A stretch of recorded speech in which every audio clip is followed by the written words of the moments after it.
Okay, chapter 2, and a little bit more on limits.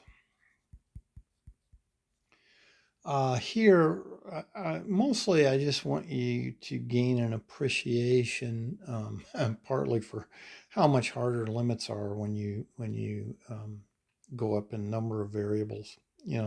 So in one real variable,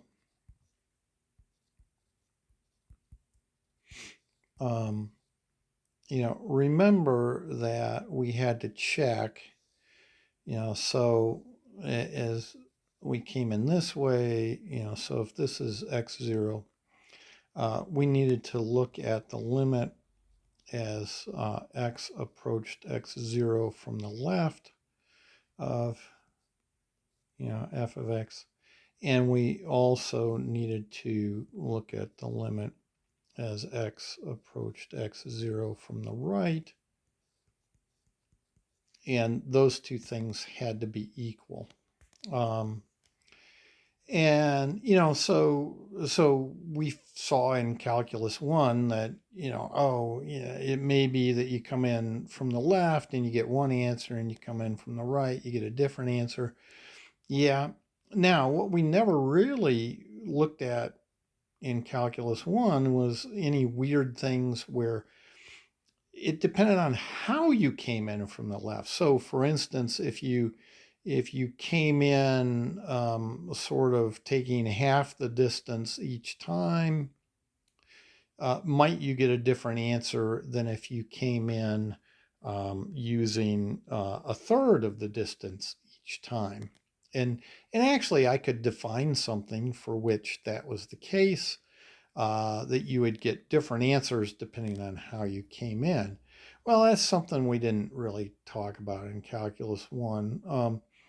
But in either multivariable calculus or, say, complex variables type calculus, you really have to worry about how you come in. And so now, if I want to look at the limit as z approaches z0 of f of z, actually all of a sudden, if this is my z0, this limit has to work whether I come in from this direction, come in from this direction, that direction, or for that matter, if I come in sort of like that. Okay, so I have to get the same answer no matter how I approach z0 as I'm looking at this f of z.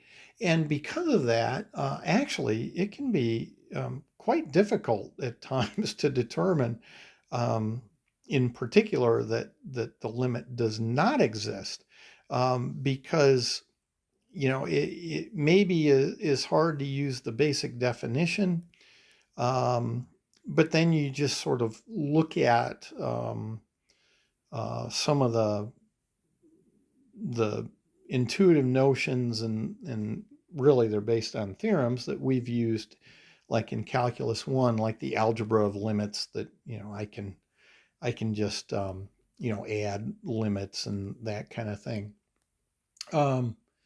And so though, this kind of idea of coming in different ways typically is how you might show a limit doesn't exist, even though it might kind of look like it does. And so they give an example.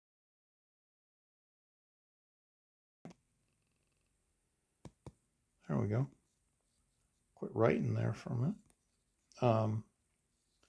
They give an example 2.3, and they point out that the limit as z goes to 0 of z bar over z does not exist. Okay, and the way they do this is they just approach the real axis and the imaginary axis. So first, if you assume z is real, so in that case, z would just equal x, and you would be looking at the limit as x goes to 0 of x over x, and that's 1. We know that's 1. Okay, but now assume z is pure imaginary.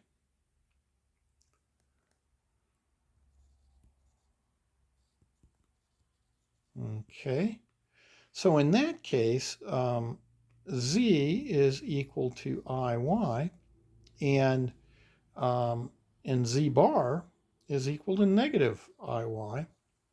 And so now we have the limit as y goes to 0 of, and this was z bar over z, so it's minus iy over iy, but that's negative 1. And so they're not equal, right? So that and that are not the same, therefore the limit does not exist. And actually, I suppose if you went to polar coordinates and just did it that way, so if you thought of z equal, some r e to the I theta, then z bar would equal r e to the negative I theta, and you'd be looking at the limit as r goes to 0 of r e to the negative I theta over r e to the I theta, and this would just be e to the negative I theta over e to the I theta, which depends on theta.